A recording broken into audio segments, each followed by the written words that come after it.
All right. Hi, everybody. I look like my camera's blurry. Doesn't look blurry to me.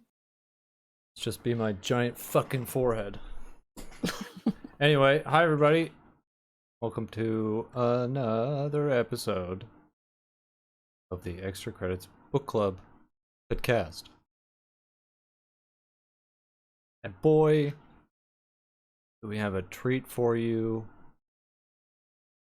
for the next 2 months. 2 months. Boy, oh Yeah. boy. It's... When I say that this is one of the most insane books I've ever laid eyes on, it's not hyperbole.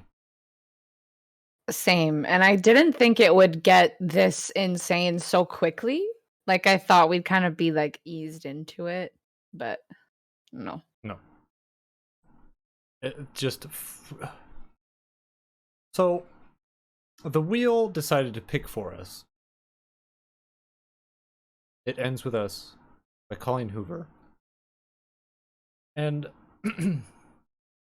I had heard about Colleen Hoover before, and it was not good.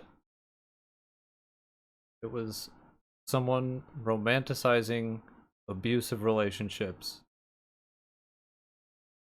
And I was like, ooh, yikes. That sounds terrible. Good thing I'll never have to read one of those. And then I had to throw it into the mix. So I'm familiar with these books because of Book Talk. And anytime someone does like a fiction or like spicy fiction roundup of things, they always include either this one or Ugly Love by her. Yeah, those are the two I've always seen. Hmm. And this book has really good reviews.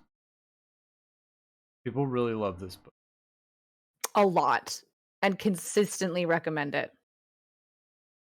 And it really makes, like, I was concerned when Court of Thorns and Roses has really good reviews. I was like, but I can see why they'd like it. Yeah. It's Kingdom of bad, the- but it's fun bad. Yeah. Kingdom of the Wicked, I'm like, okay, well, you're just objectively wrong.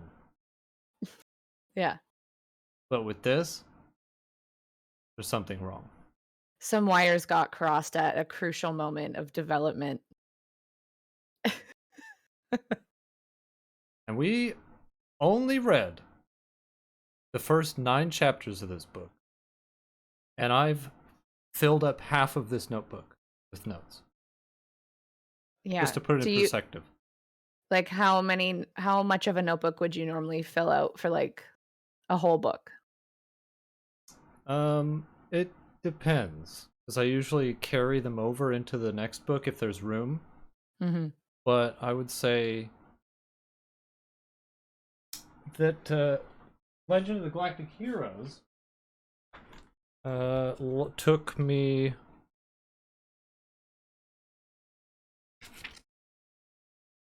about a little over half. Mm-hmm. The whole book. Yeah.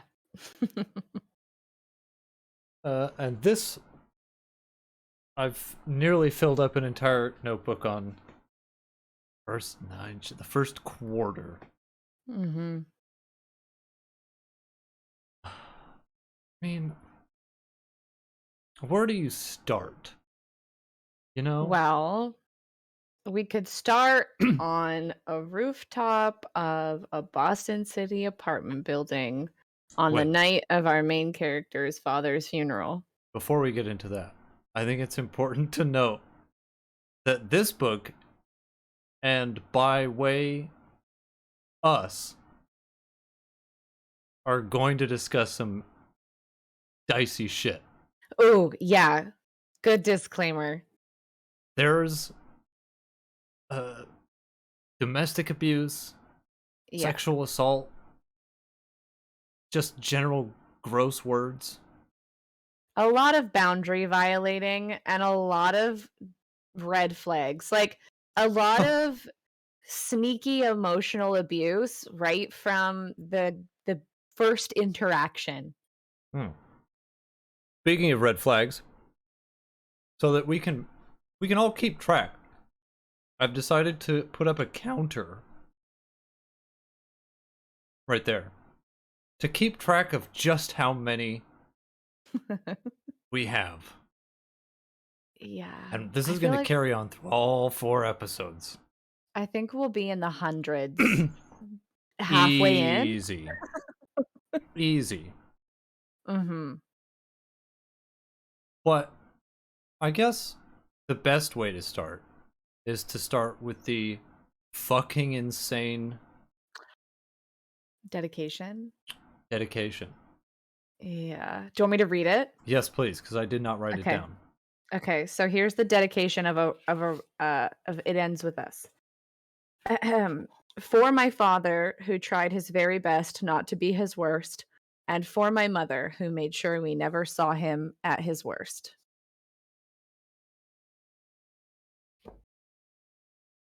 Already, I heard that and I was like, excuse me? Are we just apologizing? Being domestic abuse apologizers now? At the start of a book that's kind of about fucking. To Yeah. her dad, to my father. Yeah. Here's a sex book I wrote. Very, hey, you did your best, I guess. It's real strange. It's real strange. Sus tidings are afoot immediately. But anyway, we start in Boston, right? Mhm. On a rooftop. And our main character, Lily Bloom. Lily Blossom Bloom.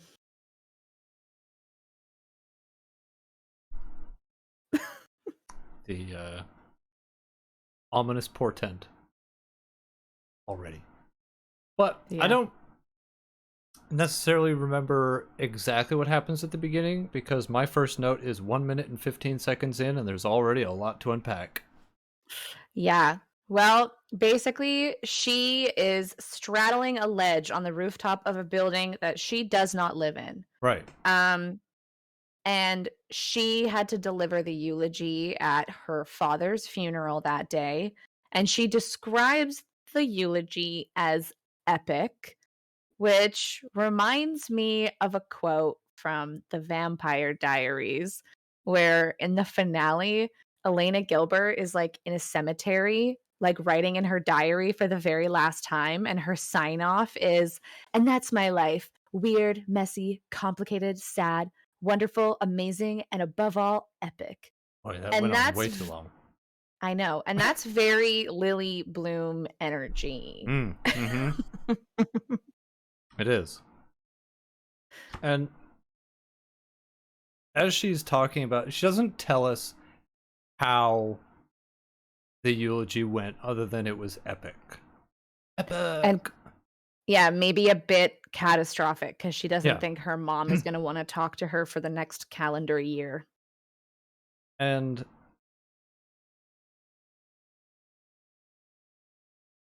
almost immediately, like within moments of this book starting, we're introduced to the love interest. Yeah, she's sitting on this ledge contemplating like the majesty of the cosmos, basically. She's like, I just As far as she love when can like manage. yeah, she's like she can see the stars and she's like, "Oh my god, like it's just me and the universe right now." And this yeah, she goes when the night sky is clear enough to literally feel the grandeur of the universe. Oh, but she also self-describes, her, like, earlier can't remember how she brings it up, but she describes herself as that strange girl with erratic red hair who once fell in love with a homeless guy and brought great shame Yeah, upon her yeah, entire yeah. family. Yeah. Which is the second that I pulled the parking brake on the book for the first time. I was Uh-huh. like, what did you say? Yeah. A homeless person? And like so careless to use that as like the only way to describe the first person you ever fell in love with. As if like that contains his whole life story, Right. personality, Regardless character of traits. whether he eventually made it out of the game. Mhm. Like he got him doesn't matter if he did. He will always be that homeless guy I fell in love with. And Yeah. already we're off to a great start. I didn't mark that as a red flag, but I'm going to. I think it should be marked as a red flag. And it be done. Because that's I had to hear the sound. grotesque. And before we, as readers, even have time to come to terms with the fact that she just said she fell in love with a homeless person, Riley comes busting through. Well, Ryle. No, that's not his name. That's not real. Just so, well, that's what she thinks his name is. This is just for posterity's sake. Now we can call him whatever we want. Riley. Like my sister's fucking Great Dane. He comes bursting into the roof, just kind of like rage monstering already. Like he's Yeah. got like that gorilla stance, and he like stomps over and starts destroying the garden furniture. Attempting to. Just absolutely going ham on this shit. And she like looks over and she's like, "Ugh, whatever, dude. He's cute, but like who cares?" And I'm Yeah, like, she like goes off on this weird internal tangent about how the chair must be made out of marine grade polymer. "Oh yeah. Yeah." And I'm like, Why? are we to take away from that like you can't fathom anyone breaking plastic? Or maybe It's he's really just a weak weird. bitch. Well, she's also like, I remember once I saw my dad try to beat up a chair that was made out of marine grade polymer. Like already she's like drawing these Yeah. associations between this dude and her dad. Trauma dumping already. Yeah. And she sees him beating up this patio chair and she goes, "To be honest, I'm a little envious. Here's this guy taking out his aggression on patio furniture like a champ. He's obviously had a shitty day, as have I. But whereas I keep my aggression pent up until it manifests in the form of passive aggressiveness, this guy actually has an outlet." I forgot about that. Ugh. But that's another red flag. Beating up garden furniture for no reason. Yeah. Great way to introduce your love interest as some guy who can't fucking control himself, so he just rage monsters on some plastic chair. Yeah. And all she can really care about is the fact that his shirt doesn't really fit his biceps that well. Oh, and another red flag saying that she bottles up anger and turns it into passive aggressiveness. Right. We're off to such a good start. I know. We're in the first like 4 sentences of the book. And this is when they start speaking, unfortunately. And this is where I'm like, oh, the dialogue is the worst. Yeah. It's written by, like, someone who never grew up. Yeah. And they think that this is how human beings talk to each other. And I think he, like, immediately starts with some gross, like, hey, you're hot, or something outrageous like that. He starts making demands of her immediately. Like he gets out on this rooftop and it's his space now. Like whoever was in this Yeah. space before, who cares? He's here. It's his time to beat up patio furniture. And then I think he like lights a joint and she is like, "Oh Yeah. my god, he's smoking weed?" Like I have been known to like partake in this recreational Yeah. drug before. But so flagrantly. Yeah, she's trying so hard to be like a cool person about it. But so instead he sees her on the ledge finally, and he says nothing. He's his gaze is narrow and his mouth is drawn tight like a male version of the Mona Lisa. Yeah. And he starts immediately making demands of her. He's like, "Get down from that ledge right now." And she's like, "Oh my god, I can feel his voice in my stomach." Like, that's not good. Yeah, you can almost hear as you're reading this and as I was listening to this, like when he looks at her, you can hear like the snap noise that the predator makes when it switched to his predator vision, like whoosh, and then just like the heat signal, Yeah. like that. He locked on. He's like, "This is my next prey." Whoosh. Fully. Because yeah, he starts like, "Get down from that ledge right now," and then she's like, She's "Oh like, yeah, well who are you?" And he's like, "I'm a doctor, of course."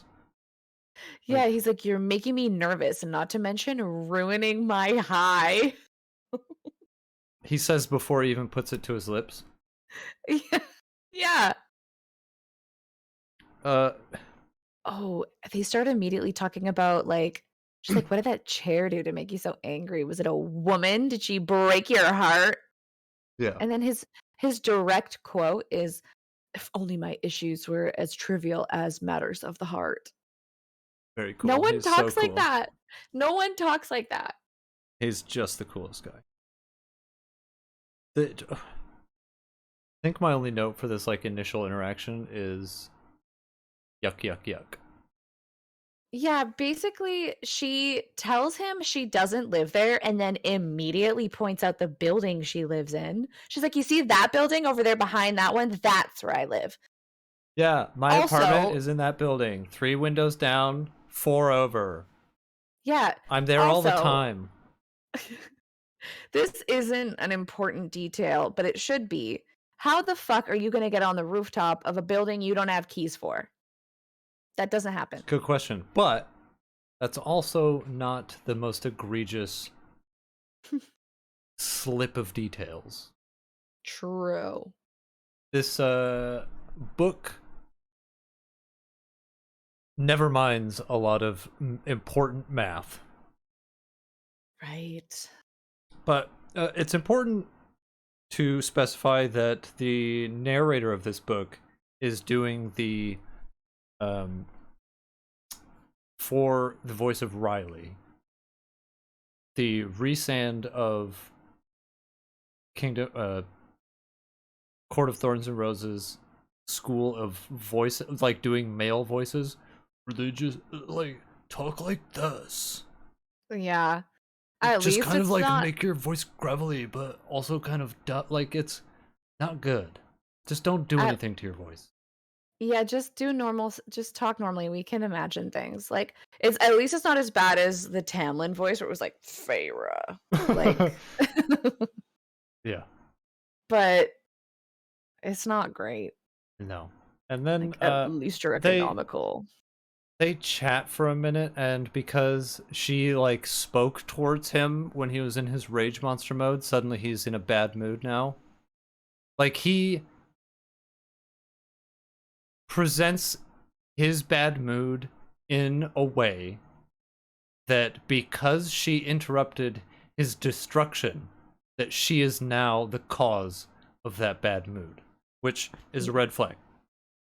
Yeah. Immediately followed up by another one because he forces her to stop doing something because it's harshing his buzz.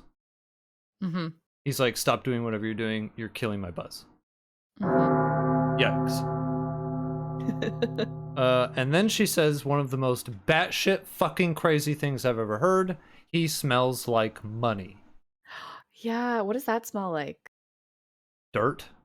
Cloth? Paper? Like hand grease? Ink? Not good. Money doesn't smell good. No. Unless she's talking like the street sense. It's just a stupid expression that conveys nothing. Yeah. I mean, I can suppose someone can look like money. Like, ooh, he look like money. Yeah, he's got his Burberry shirt on, with his biceps, and his Yeah, $200 haircut. How could she tell? What does that look like? there's no such thing as a male $200 haircut. No, he's not getting like half head of foils Yeah, and or balayage. she goes to all this trouble telling us about him. Like, oh, he's got this dope haircut. He smells like money. He he's got this Burberry shirt, which, if you're unfamiliar with the the elite clothing line Burberry, they have a very specific design pattern, and most of their clothes have it, and they don't generally sell stuff that's kind of plain. So either he's wearing a shirt that is in some of the most gaudy camel-colored plaid, or it's a plain white shirt with a logo about that big that says Burberry, which Nice. is even more bitch. But she's describing him, and then she goes, "It looks like he's trying to like impress me, but I'm not impressed." And like moments before she said that, she mentions that she's like actually impressed by this, that, and the other thing, and I'm like, "But you just said," which, little did I know, would be a recurring theme. Her Yeah, saying shit and forgetting it. she basically he's like, "So why are you here if you don't live here? Does your boyfriend live here?" And she's like, "I feel cheap by what he just said to me." He's and then she starts projecting. She's like, "It makes like he probably saves his better pickup lines for the girls he deems worthy." Yeah, already falling into his trap. Yeah. And I think at this point, I wrote, "This book makes me feel so gross already." Mhm. And they just decide, after no icebreakers, no small talk. It's just like aggressive, tell me about yourself. Now. Yeah, like she basically divulges her most secret hope. Oh no, well we find out he's a neurosurgeon on the last year of his residency, and she works for Boston's most elite marketing firm.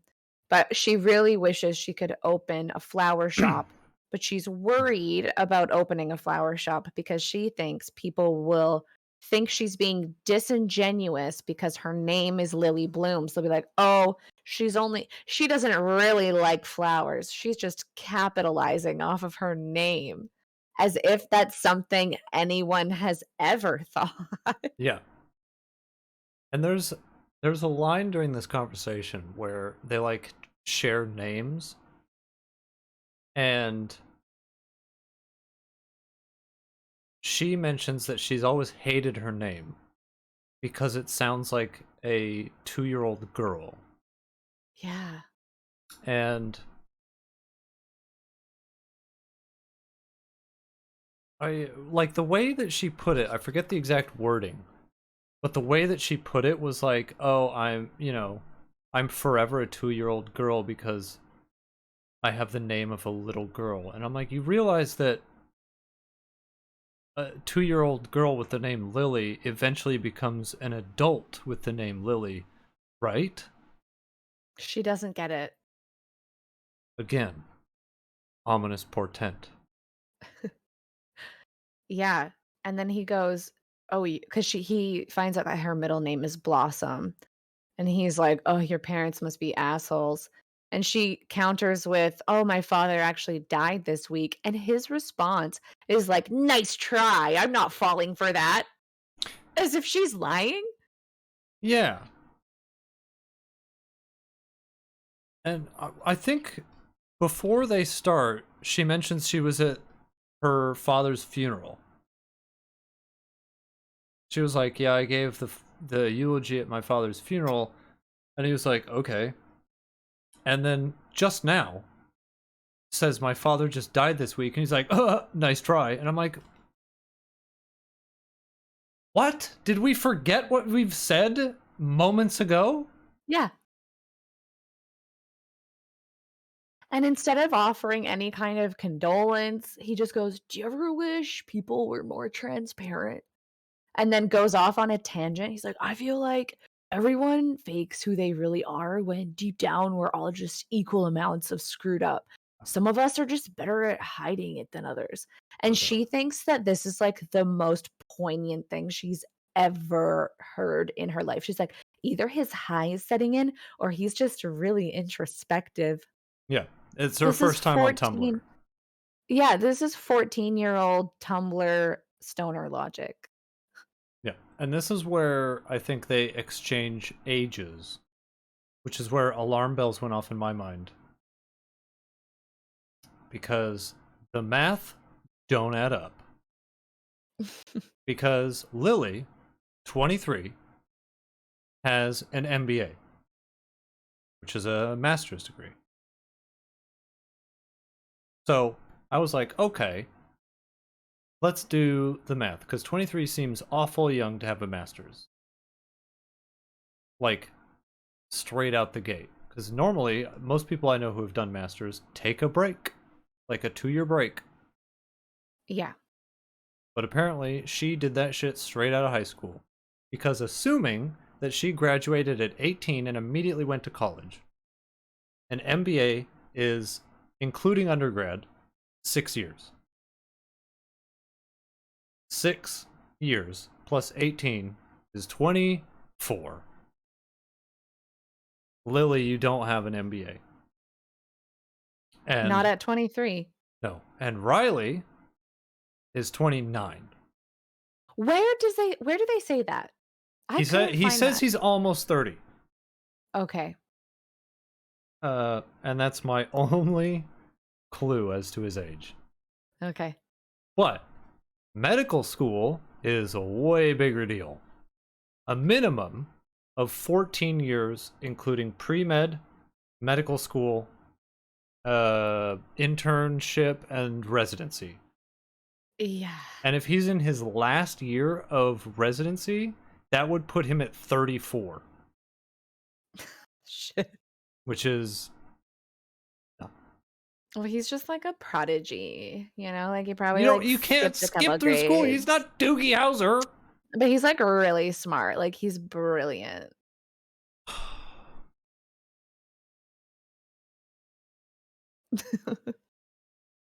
And this is where I also wrote the note where I was trying to make sense of the fact that she already told him that he went to the funeral, or she went to the funeral, and then he said okay, and then he told her again, and he didn't believe her. Yeah. And then after he says this stupid 14-year-old like deep thoughts monologue, she responds with, "Naked truths aren't always pretty." And he's like, "I like the word naked truths." As if Wait. he's never heard that before. Yeah. There's something that he says that's was super general. And she replied with like, how so? I forget what it was. But he said oh man, it's gonna bug me now.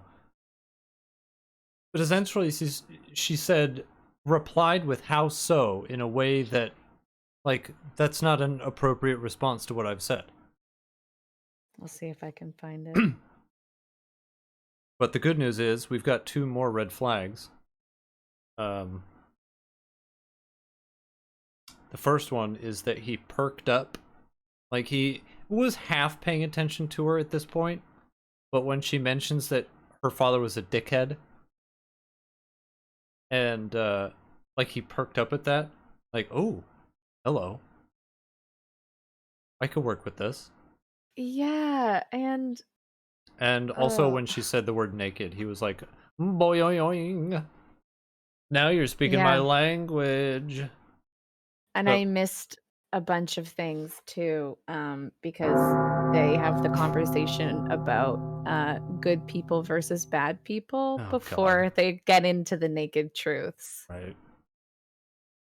That there's no such thing as bad people, which is no, we didn't miss it. It's down here. Okay, that's good. Another red flag right after the one we just did is that Riley puts Lily in charge of making him feel better, which is very gross and manipulative. Yeah, he's like, tell me something that'll make me feel less screwed up. She's like, I was at my dad's funeral today. Huh? What? And then he's like, no, but like I'm like so screwed up and twisted, girl. And so Yeah. she tells him about the eulogy she delivered, I think, and Yeah. how she basically her whole task was to say 5 nice things about her dad, and she just stood up there and was like, "I was told to tell 5 nice things about my dad," and then said nothing else and just, like, stood there for 2 solid minutes, Yeah. and he was like, "Oh my god, you're, like, kind of my hero. You just roasted a dead guy." Well, the thing is, if it was intentional to go up there and be like, I was told to say 5 nice things about my dad, and then just be silent for 2 minutes, that would be fucking the greatest performance art piece.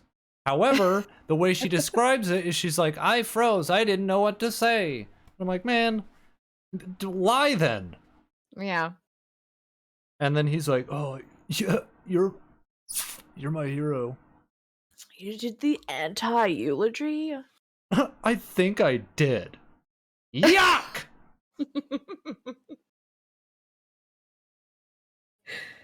Uh But yeah, so she talks about like her dad's abuse towards her mom, how he would get mad and hit her and do a bunch of really shitty things, and how she was not really that upset about when he got terminally ill because it meant he couldn't like beat up her mom anymore. And she's like, maybe that makes both of us bad people.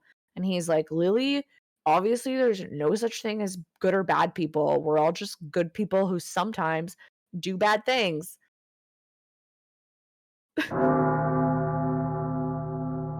Yikes. Like, what about the toy box killer? Richard Ramirez, Ted Bundy, Jeffrey Dahmer. All good people, they just had a real Jeffrey bad week. like, and she's like, "Oh my god, you're actually so right." Yeah, this strikes her as one of the most like life-changingly profound things she's ever heard. Earth-shattering Like, revelations. oh my god, this is perfect for me in my abuse enabling. And then Riley tells a story about how he doesn't feel bad about a dead kid in a hospital. He's like, the kid died, and the parents were sad, and he's like, man, fuck those parents. They let their kid die. And, Yeah. which, you know what? That's one too. He's like, I hope those parents suffer for the rest of their lives. Because I guess what happened was a toddler shot another toddler with a loaded gun and killed him. And he's like, that toddler who killed the other one is going to be, he'll be destroyed for life. His life is over. I hope those parents fucking die. Yeah. He's so vindictive. Super yikes. And she's like, wow, that must have been so hard for you. How do you deal with it? And he's like, man, you just kind of fucking get over it. Yeah. Death and misery, like people say that it kind of like lingers with you, but not me. I don't care nothing about that. Yeah, he latches on to this like naked truths thing, and he's like, Lily, tell me. They're doing that like really gross. You know when you're in high school, and you play cute little games with the girl you like? It's that. Yeah, it's like, tell me like the worst thing you've ever done. Oh my god, like where's the wildest place you ever kissed? Yeah. And they're adults. she in their 20s. And she goes, tell me the most recent thought that you wouldn't normally tell someone out loud. And like a sociopath, he responds with, I want to fuck you. I wrote,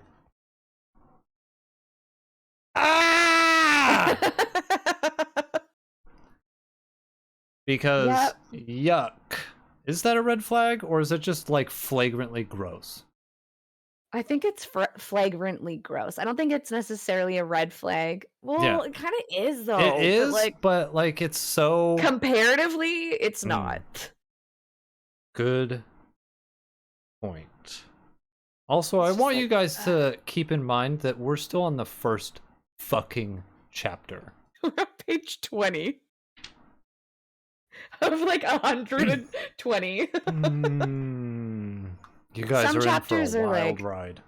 yeah, some chapters aren't as meaty as this one, but Yeah, at this point I'm writing I want out of this conversation because they start doing this like cutesy back and forth about having sex with each other. They're like, whatever, I bet you say that to everybody. He's like, I do. yeah. And then she's like, I never thought someone so educated would say fuck. Yeah. Uh, just because you're a neurosurgeon doesn't mean you're a fucking genius. Or a good person. Look at Doctor Strange. Classic prick. Mm-hmm. And then she counters that. He's like, okay, your turn. She's like, well, the first guy I ever had sex with was a homeless guy. What do you think about that, Ryle? And Alarm he's like, bells. but he never really responds to anything she says. He just continues talking about himself. Yeah. Like, but instead of really acknowledging that, he launches into this diatribe about never wanting kids, never wanting a relationship. He has a roster of hoes that he hits up every now and again for Yeah. sex. When he needs satisfaction. Yeah. And she's like, wow, that's like really impressive, actually. Like, not everybody is like brave enough to admit that they're too selfish to have friends, kids, have friends. Yeah, but she tells him like the first time I ever had sex was with a homeless guy, and then my dad beat the shit out of him afterward. Right. And that's the second time I pulled the parking brake. I was like, beg your pardon?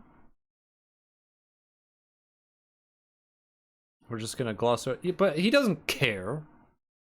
Riley No, doesn't give a fuck. He's like, yeah, he's it's my turn to talk. You had your word. yeah, he starts feeling her up. Basically, he's like, how far would you go with someone you just met? Yeah, Like, Ryle, a man has died. like doing middle school feeling, like touching boobies through the sweater, and Yeah. like inching his hand up her waist, like it's just like, how old are these people? This is gross. I just imagine his hands are like really clammy too. Yeah, he's got them sociopath hands. They stick to walls.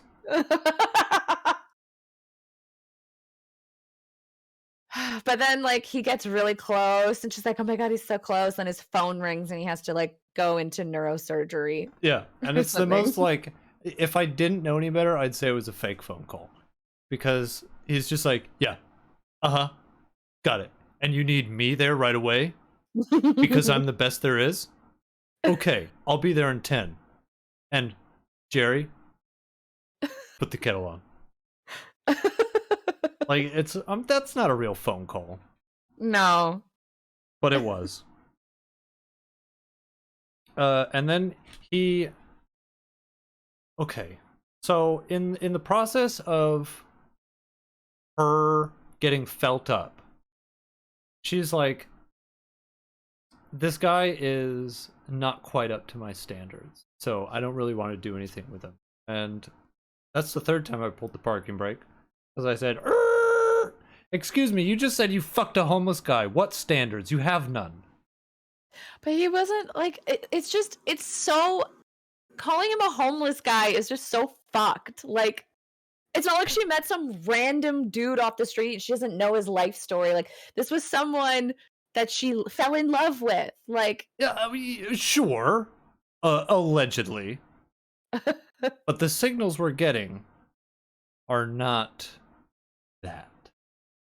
no, but I think for her, it's like, He's not up to her standards only because it's very clear from moment one that they're looking for two different things. Sure. And that becomes important later. He's like, I just want to fuck you one time. And she's like, well, I'm looking for my holy grail. Yeah. And he is not that. Yeah. And while he's feeling her up, we got so close to crossing over the consent threshold. Like, oh, way too close. Yeah. But then he does with the photo. Oh yeah, for sure, 100%. Because as he's leaving, he got his fucking you need me because I'm dope and I do dope shit. Got it. I'm ending. He's like, I gotta go, and he starts walking away, and he flips around and takes out his phone and takes a picture of her lying on the chaise lounge she's been on, and she's just like, oh, what? And he's like, and he just he leaves. He doesn't say anything else. No. And she's just like, oh my god, I can't believe he did that. And she's like, kind of like that he did. Yeah, she's like not okay with it, but she's like, I kind of am okay with it actually. But the fact that he just did it without even not a word. There was nothing exchanged from the moment he turned around, took out his phone, took the picture, put it back in his pocket, and left. I know. She was just I imagine the picture is her like because the way she describes it is she was just sitting there slack-jawed like, what are you doing? I think she's like artfully sprawled. Yeah, I imagined, like, in my head, because of how cringe she is as a person, I imagined that she was like unintentionally but ended up that way, laying like Rose was on the couch in Titanic. Yeah, Yeah. So unnatural. Like no person would ever just lie like that. Oh, cringe. Anyway, that's the first chapter of this fucking book. Yeah. Put up the title card with some great music to it. Mm-hmm. Maybe if this was a movie, it's gonna be a movie. It's gonna be a movie. I hope that this movie gets laughed out of the theaters, but it won't be. No, because there's a trilogy. Okay, first things first, I don't think it'll be released in theater. I think it'll be straight to streaming. And I say that because there are a series of books called After We Something, Before the After. It's a trilogy of a very toxic relationship that was originally a fan fiction about the reader, like the person writing the fan fiction, and Harry Styles, except Harry Styles was an abusive piece of garbage. And it did very well through streaming services. So that's why I think this will probably be direct to streaming service. However, I don't know. These books are crazy popular, so maybe it'll go to the theater, but I hope not. Who knows these days? Who knows? But chapter 2 starts with Lily going back home to her apartment, where she has a roommate who is one of the most cardboard human beings I've ever seen in a book. Mm-hmm. She's just like, I don't care about anything but like stuff I want to do. Anyway, bye Lily, I'm going out.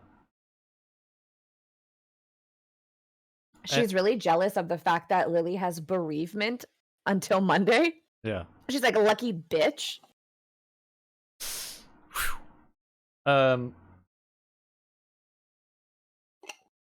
She gets a call from her mom. Mm-hmm. And her mom's like, what's going on? And she's like, nothing. I don't really want to talk right now, Mom. She's like, I'm thinking of moving to Boston. Anyway, bye. Yeah. And she's just like, well, okay, Mom. And I'm like, oh, okay, so the main character's an enabler. Mm-hmm. which is a big old red flag. She is like really not down with the idea, but she's like, yeah, whatever you say, Mom. Mm-hmm. Typical enabler. They don't want any part of it, but they don't want to rock the boat. So they're I just like, know. well, okay. Like the healthy thing to do in that situation would be like, I moved to the city so that I could get some space from you. I really value my independence. Obviously, I can't decide what you do or do not do, but please just know that this is how I feel about it. Instead, Yeah. she's like, okay. Whatever you want. Yeah. Ooh, and this is when we get introduced to one of the most insane fucking aspects of this entire book. Yeah. Feeling like she wants to take a stroll down memory lane, Lily decides to dig up all of her old journals, and she reveals to the reader, in a way that suggests that she doesn't think what she's done is weird. But as a 15-year-old girl, remember that age, by the way, it's important. As a 15-year-old girl, instead of just writing normal journal entries like Dear Diary, she would write fake letters to a one Ellen DeGeneres. Because she thought it was less cliche and way more cool than owning a diary. I'm gonna let the fact that our main character as a child wrote fake letters to Ellen DeGeneres, who she thought was one of the funniest people on earth. Well, I'm gonna let that sink in. Because it's just batty. And these letters are some of the most insane. The way that she writes them, the narrator goes into a little kid voice, which is Ugh. choice. But I did appreciate that the fact that she was writing these letters to Ellen DeGeneres, the fact that Ellen DeGeneres is a horrible monster herself, is weirdly poetic. Yeah. Uh,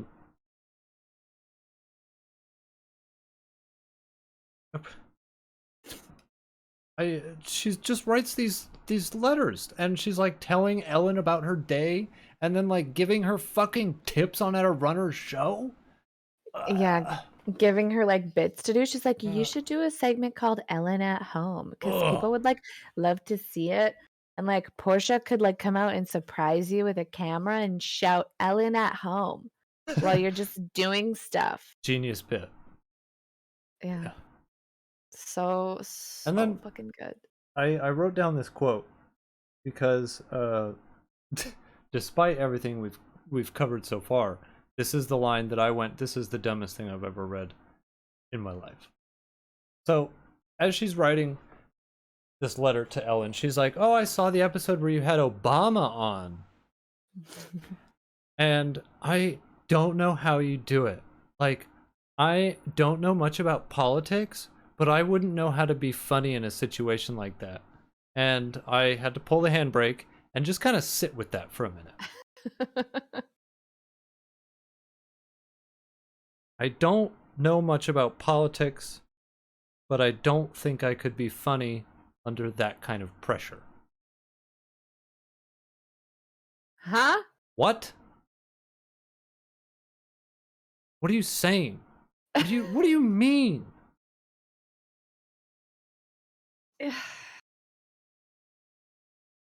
These letters are just they're so hard to get through because they're so deeply cringe.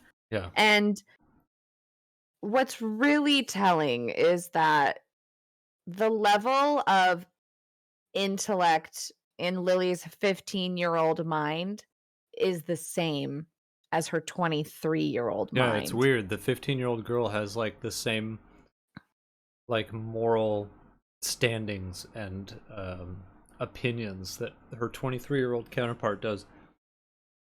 Yeah, and the same level of, like, life experience, weirdly Yeah. enough.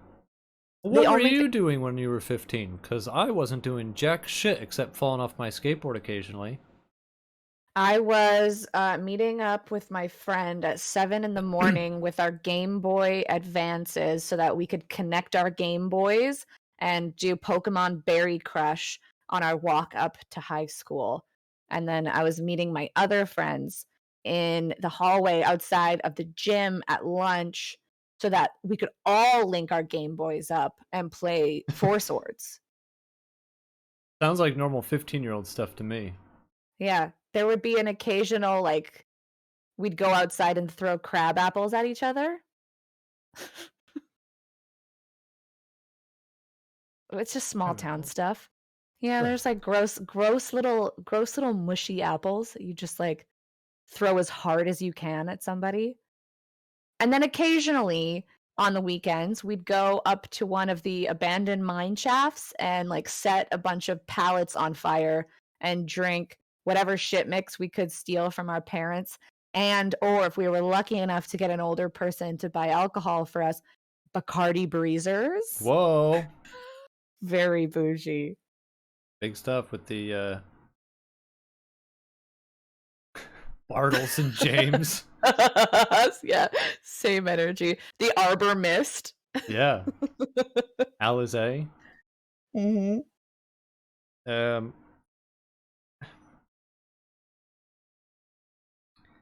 we're stalling because we don't want to talk about 'Cause I hate this part. I hate it so much. Okay, this. so I know. what we find out, Lily lives in a home. I think she must be an only child, Yeah. but we find out there was a house abandoned next to her, and a young man was living there, and he goes to the same high school as she does. He's a senior. Hmm. How grade 10 is 15 for me. So is that junior? Being a junior?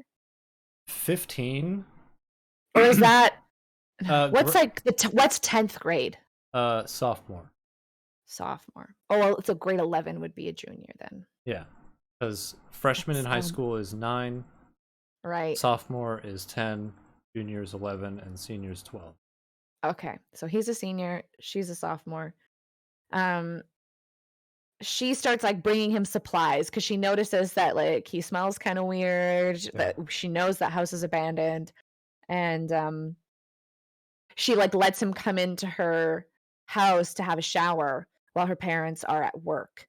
And he goes to her, "Thanks for not being disparaging." And she's like, "Of course I know what that word means, but like I had never heard a boy say it before." Again, this dialogue is fucking insane.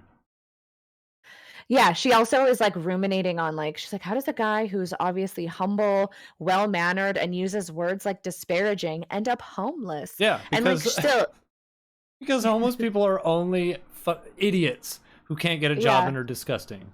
Like, It's very telling.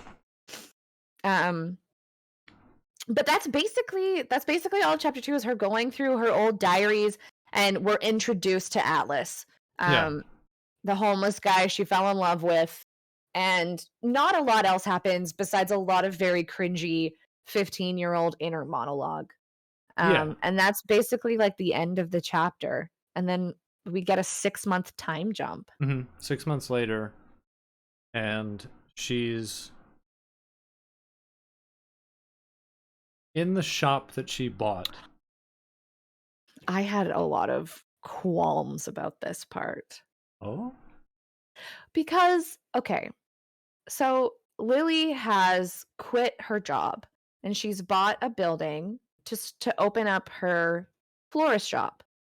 However, it's not like she was like laid off and had to come up with a plan quickly. Right. She's had this time to figure out, "Oh, I want to open a shop. I work in marketing. I have an MBA. Let me put together a business plan." She's done none of that. She I just bought a storefront. She's in there. She's like, "I have no idea what I'm gonna do with this place." How are I you gonna do that when you have an MBA? I mean, I don't think a lot of thought was what an MBA or how you get one. what basic marketing 101 is. That's a bridge too far. But She, she's like essentially we're not told how long she's had this building. We have to assume that she's purchased it recently because she's standing in the middle of it going, now what? yeah, and it's like decrepit. There's like Yeah. tables and chairs from when it used to be a restaurant, still like strewn about, dust, bats, skeletons, like There's corpses in the corner, the whole thing. And then some woman just waltzes in. She's like, hey, I saw a sign out front that said help wanted. And apparently Lily didn't look at the front of the building when she came in because she was like, what do you mean a sign out front? Oh, that must be from the old place. What?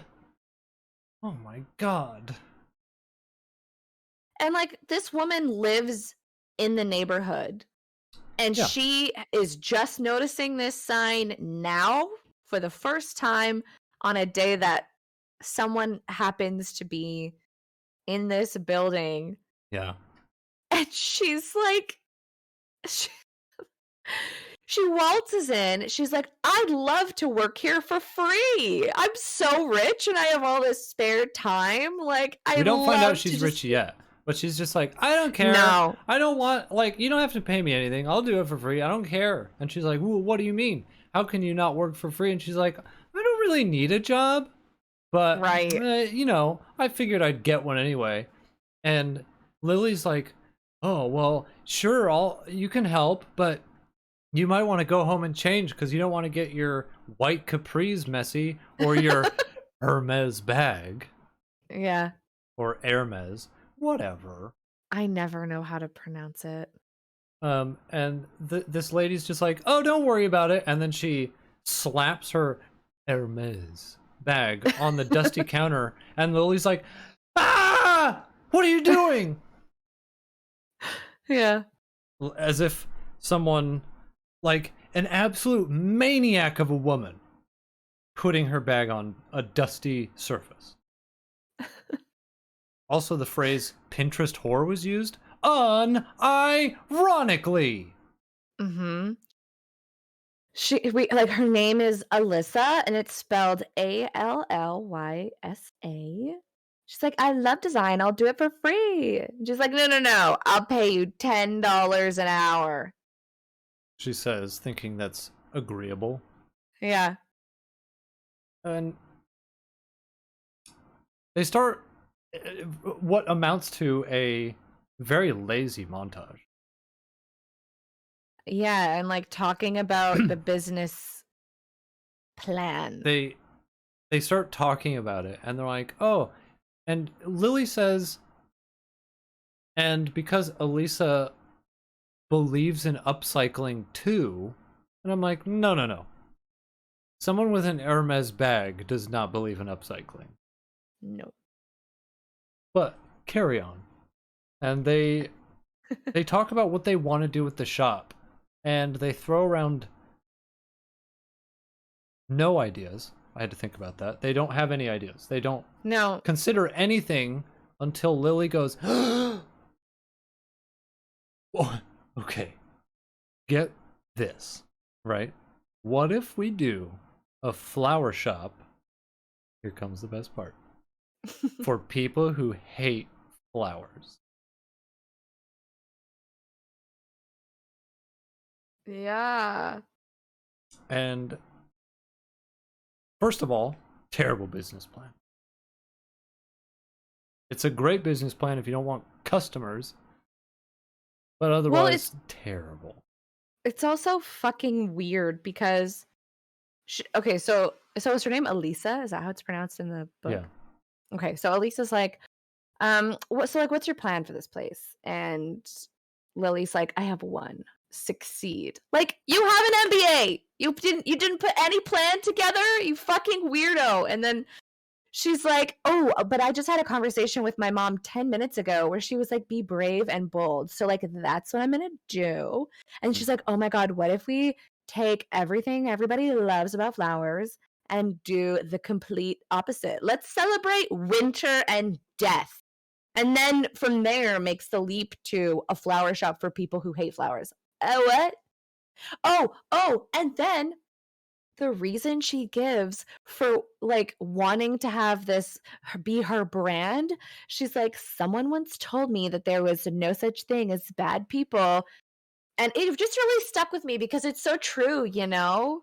So let's paint this whole place black and purple and have studded vases and onyx, and let's make it look as close to the fucking Bring Me to Life music video as possible, Yeah. or like Wake the me up lair of inside. or like the lair of like an edgelord vampire from the 80s. Yeah. Ugh. Ugh. Imagine a donut shop for people who prefer croissant. Imagine a coffee shop for people who like tea. It's so subversive. They'll be Like, lining up around the corner. it's totally gonna work. And they like high five on this plan. They're like, yes. Maybe high 10. Yeah, pretty much.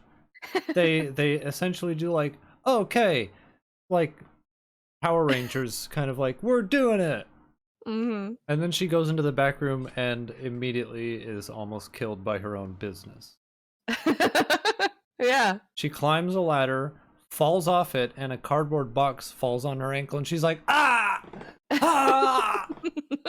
And it's like, are you kidding me? There was probably nothing in there. No. It's just like, I think it's broken. Yeah. And she's like, oh my god! And like, okay. I know that a lot of people don't know this, but because I was in Boy Scouts, you did a lot of outdoorsing. Elisa immediately runs over and takes off her shoe, and I'm like, no! That's not what you do. Now you've ruined it. That's the one thing you're not supposed to do. Just wrap it with the shoe on. But whatever. They're stupid. They thought an anti-florist would be a great idea for a florist. Yeah. And she's like, don't worry, I'll get help. And she like rips off her shoe and then like gets her phone. She's like, hello? Husband? And he's like, I'm drunk, wife. It's onesie day. And she's like, oh god. Put him on. And he's like, you got it. And someone else answers the phone. And he's like, yes, hello, I'm not quite as drunk. And she's like, you need to get down to this florist shop you know about probably. Immediately, there's been an accident. So, in a couple of minutes, these two fucking dipshits come through the door wearing onesies. One of them is in, is it a SpongeBob one? I think it's a SpongeBob one. And the other one is just in like a red one. Mm-hmm. And Lily looks at the, she's in pain, right? She thinks her ankle's fucking broken, but when these two guys come in their onesies, she has to make sure that she gets a nice juicy dig in on the poor bastard wearing the SpongeBob one. She's like, what is he, like 10? And I'm like, shut the fuck up, you're dead. But then she looks at the other guy, because apparently she can only compute looking at one person at a time.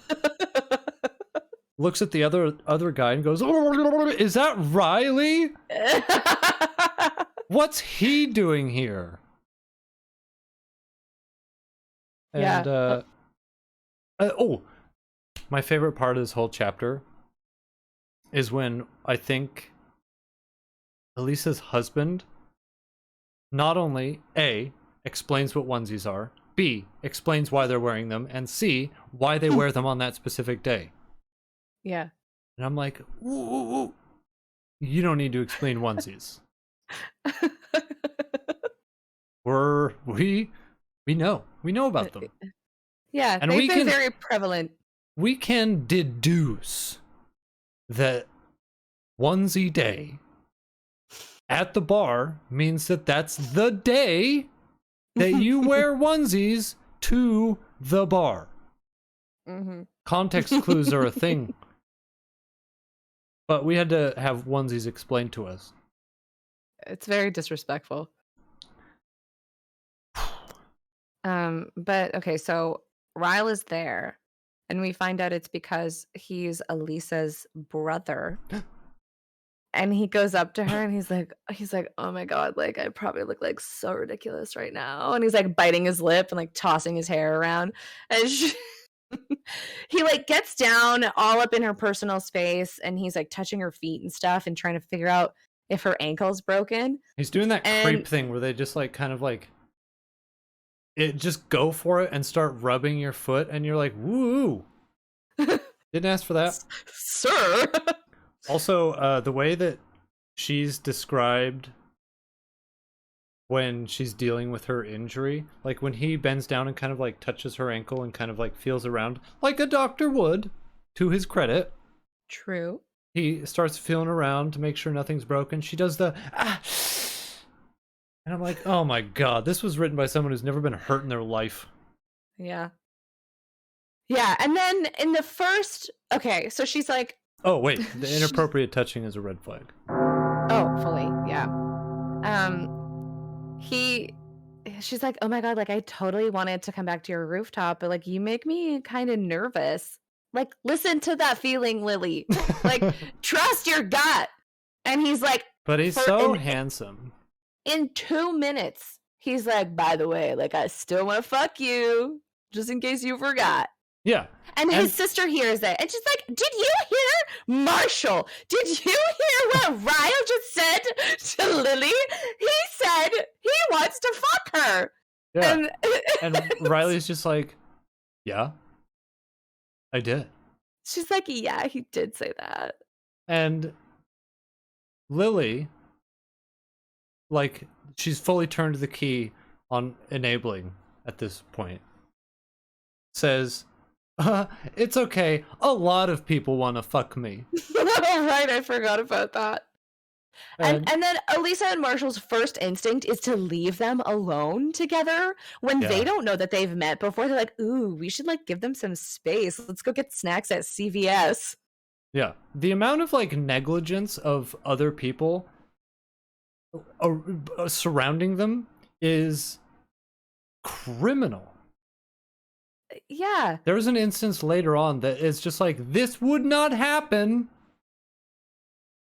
if this was not like written by someone who clearly has no boundaries.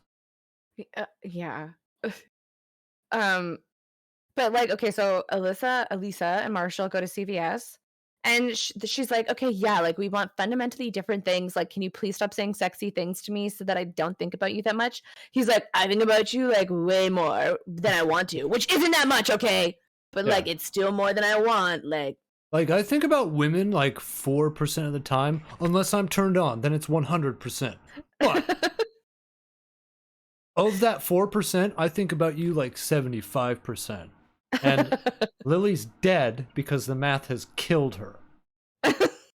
Yeah. But he also remembers something that like is both not that hard to remember and inconsequential. And Lily goes, oh my God, I can't believe you remembered that. And I wrote down, you don't become a neurosurgeon without the best memory of all time. And we like, because I'm looking at my next note, and it is paraphrasing what happened, which is essentially, quote, even though it's a quote from me, if you won't let me nut inside you, then I'd rather pretend you don't exist. Because that is the gist of what he says. That's literally his whole, like, the theme of his interactions with her.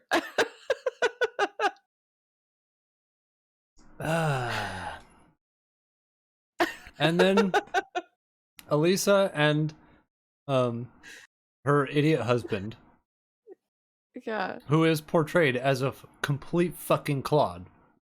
Well, he's a software developer, so... Marshall, that's what it is. they come back from CVS, and they're like, okay, well, we better go. And she's like, okay, Riley, take her home. And he goes, no. And she's like, oh my God, don't be a dickhead, take her home. And he goes, no. Okay, And but then he leaves. yeah, he leaves. Okay, but I think that's when Marshall calls Elisa Issa. Yeah, he says, he's like, all right, Issa, let's get out of here, babe. And this is a God's truth. This is a quote from this book. I like that he calls her Issa, which I assume is short for Elisa. Yeah, Lily. Good one. She knows that Elisa's her name. And we would imagine, can deduce that Marshall isn't just calling her a fucking word that he likes. So, yeah, I would imagine Issa is, in fact, short for Elisa. Yeah. And, okay, to be fair, I was not that mad about the fact that he refused to drive her home when he'd been, like, drinking for a few hours. Sure. And it's a sprained ankle. Yeah. I drove myself home after I tore up all my ankle ligaments. What? And I was fine. The fact that he was told to and said no twice is a red flag. Yeah, with no explanation. No, he just said no, and then he left. After telling this girl to her face that he still wants to fuck her. Yeah. And then he's like, bye. Anyway, see you around, bitch. And she's like, screeches wow, off. He's so dreamy. Yeah. Oh my God, like his biceps looked great in that onesie. Lily goes home. And we've got another red flag upcoming. Because she makes it home after she calls Lucy, her roommate.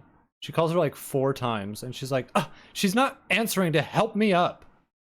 So she makes it inside and finds out that Lucy's on the phone, which was her fucking right as a human being. Yeah, she didn't know. Lily comes inside, slams the front door. And Lucy looks up from her phone call and she's like, oh shit, sorry, I didn't know you called. I would have come picked you up if I had known. Sorry about that. And she's like, it's fine. And slams her bedroom door. So Lily's a door slammer. Oh, the worst kind of passive aggression. Well, not the worst. There's a lot of really bad forms. But that one's up there. It's up there. It's a top Especially because she's like, sure. Don't worry, everything's fine. And slams the door. Bye. Please pack your things and leave. Also, hey, were you guys wondering if that Ellen DeGeneres thing was going to come back? Well, it does. I'm to go back into some more journals.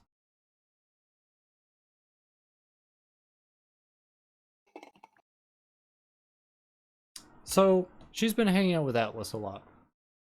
Her homeless friend, if you can call it that. She just kind of likes having him around. She doesn't call him a friend yet. He's kind of like her pet. Yes, that's exactly it. And she's like, okay, well, you can come hang out with me, but you have to watch Ellen. So they do. And she writes in her notebook, as she's explaining to Ellen, like, oh, he comes over and we watch a show together and it's a lot of fun. And don't worry, he laughs at all of your jokes. Like, that's pretty wild. Because Ellen hasn't been funny ever. But she also seems like the type of person who would need to be reassured that everybody's laughing at her jokes. Yeah. I mean, as someone who, when she's feeling down, has employees come into her office to do jester song and dance for her to cheer her up. Yeah.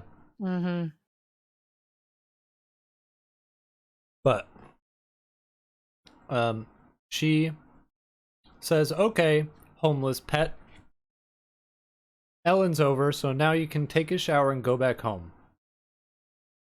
And then she was like, oh my gosh, wouldn't it be so crazy if my parents came home while he was in the shower. Then he would have to be like running across the yard completely naked as he runs away from my terrible, monstrous dad. And then she goes, but it would be kind of funny. Psychopath behavior.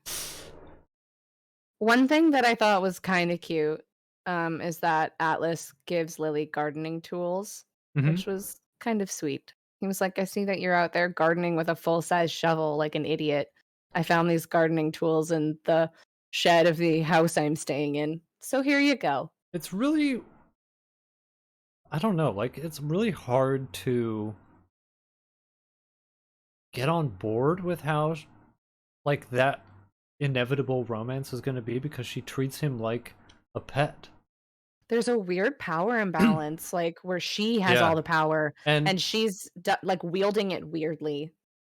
even when she like gets the gardening tools from him, she's like, "Wow, cool, thanks, whatever." Can And you just hold like, on to these for me for the yeah, rest of the she just day, kind of like actually? just kind of like chucks it aside, and it's like, Yeah. Yeah. And then there's this one night where her dad gets super abusive with her mom again, and she runs over to his place, yeah, and they have like a little hair tucking behind the ear moment and hug. And then she realizes that he can see into her bedroom from the house, and she's like, "Oh my God, I hope he's seen me naked through the window." yeah. And that's when I wrote 6 times in my notebook. She's 15. She's 15. She's 15. She's 15. He's not. He's 18. And at that age, that's a big ass age difference. That's mega huge. Yeah, it's very ick. I also wrote down, "Don't you dare fucking have them have sex," It's gonna because happen. There's no way it's not gonna happen. I just hope it's when they're older, because I will not be party to this. I know. But I like judging from other things we're about to discuss. I just don't think this is gonna end well. For us. Yeah, that's what I mean. And the poor people watching this. They're not going to Mhm. have a good time, but our pain is your pain. Mhm. Anyway, we're on chapter 5, and the tense gets weird in the beginning part of this chapter. Like, she drifts in and out of past and present tense in a really weird way. True. And I don't know if it's like a concussion that I got suddenly, but I like, she went from past tense to present tense and then back to past tense, and I'm like, you can't do that. No. But she's convalescing in her home for several days trying to stay off her ankle. Yeah. When she gets a knock at the door, she looks through the peephole, and when she does, quote, her heart freaks the hell out because on the other side Whoa. of the door is Ryle, and he has been knocking on every door in her apartment building. Just 29 doors he knocked on just to to find her. yeah, to show up unannounced at the building that she pointed out to him from the roof That's a several months red ago. flag. And Perhaps the biggest one so far. Don't worry, so far. There's one that's worth at least 5.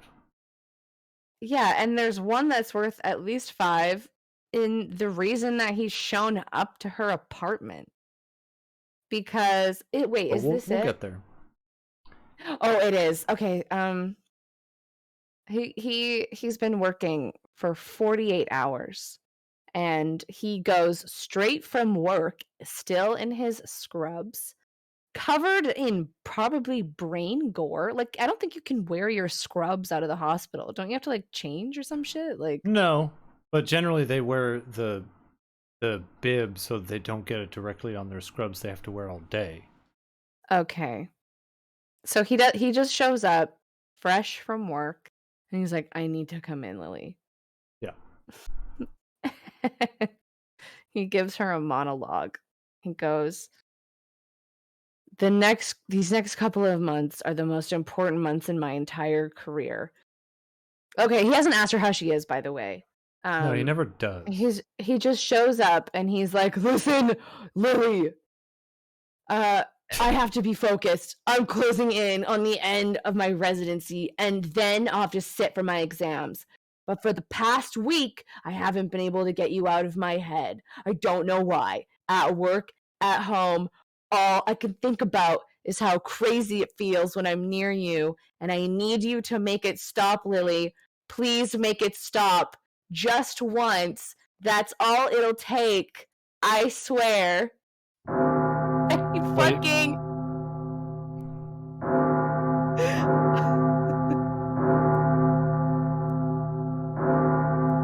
that's 5 red flags on account of him begging like a pathetic bitch for sex. he gets on his knees and begs this woman he barely knows They've met twice. for sex. He's like, "Please, I Lily." need it, man. Come on. I just gotta have it, please. "I'm so good at it. You'll barely have to. You don't even have to move. You can like pretend if you're dead if you want. I don't care." That was what made me laugh out loud, was when he said, you don't even have to move. "I'm so good at sex, Lily. You don't have to do anything, trust me. Let me in." And boy oh boy, this whole interaction is devastating. Like, I had to pause it and just go have a little canter around the house. I had to do the same I had thing. to I step walked away. around the block. And he's just, she's like, look, just go home. And he's like, damn, so it didn't work. And she's like, well, and that's the biggest mistake she's ever made, because then he goes, ha, I got her. I'm in. And then he like I'm in. does the thing where he slams the door and like puts his hands on either side of her so that she can't get away. Straight predator behavior shit. That's another red flag.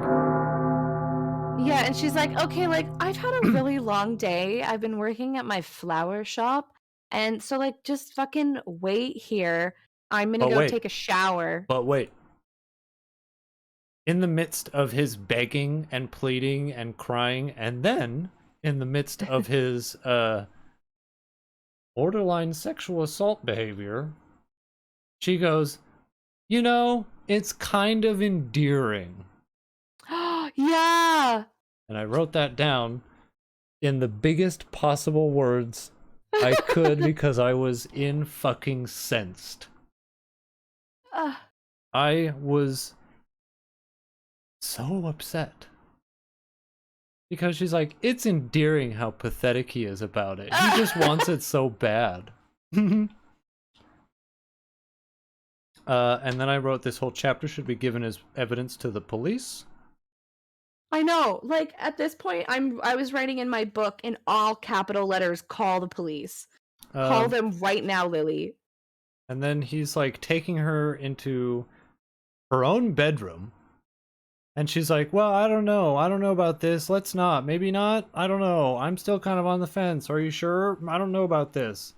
And this is when I wrote, this is rape. This is rape. This is rape. This is rape. Yeah, he's coercing her into sex she doesn't want.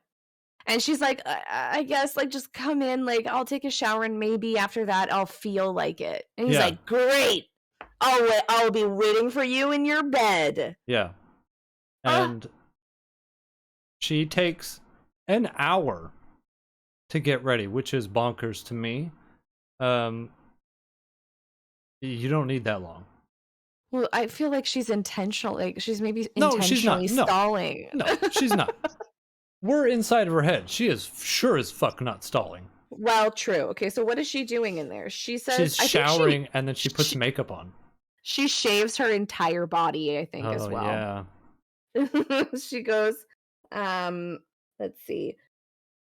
I've never taken more than half an hour to get ready, but it's almost an hour before I'm finished in the bathroom. I shaved more parts of me than was probably necessary. She like shaves her eyebrows. And spent a good 20 minutes having a freak out. So she's what, hyperventilating for 20 minutes? That's a long time in the That bathroom. is a long time. She would fall unconscious. And then she's like giving herself a pep talk. I had to talk myself out of opening the door and telling him to leave. So she is kind of stalling a bit. And then she's like, Yeah, but but now like that my not in hair the is right dry. reasons. It's just like Well, first yeah, time true. jitters. Yeah. She's like, I might be able to do this. I can totally have a one night stand. I'm 23. And she's okay, but then she's like obsessing over his scrub still. She's like, and the way that she words it is so weird and awkward. She's like, maybe he'll keep the scrubs on during the sex. Yeah. That part was so weird. It was like Alien pretending to be human. Yeah. I don't know if that was a typo or not. Anything is possible in this book. She eventually goes out and does her like ta-da, and then I imagine that she stood there for a solid minute and a half just doing like the like what you see, boys. And he's asleep. Yeah, Like, snoring. Doing full ass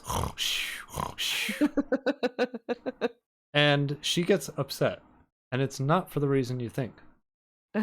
She gets upset because he's being inconsiderate.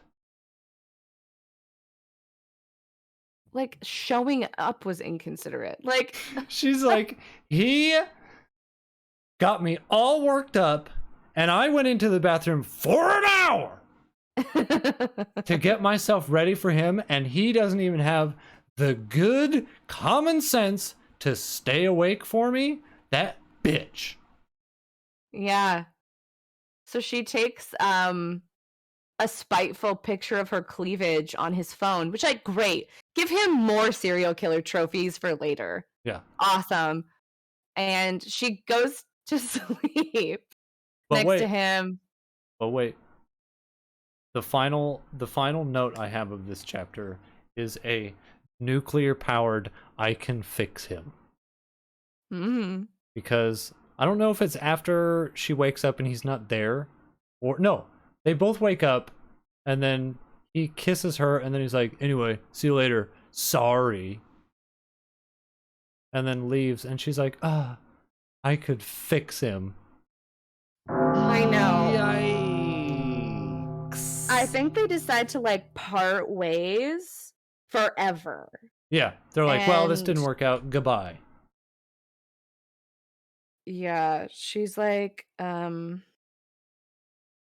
be upset that I'm not enough to make a guy want to remap all of his life goals. And then she's like, I'm a brave and bold businesswoman with zero fucks to give for men in Please. scrubs.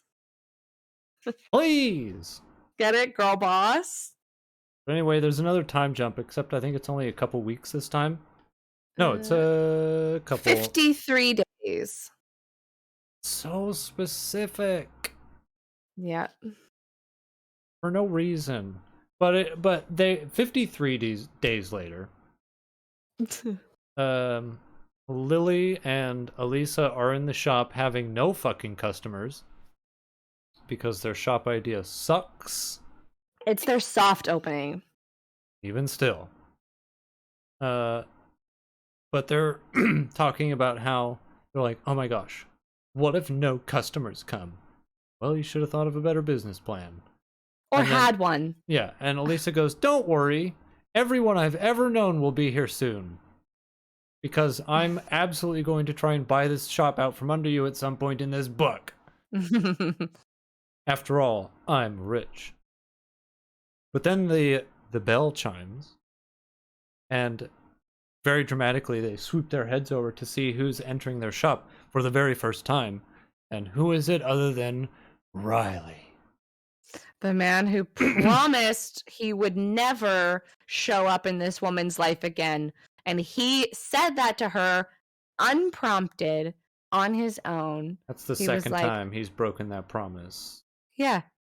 Although the first time was on accident. Yeah, the first time was like, "Oh, I gotta go be a neurosurgeon right now.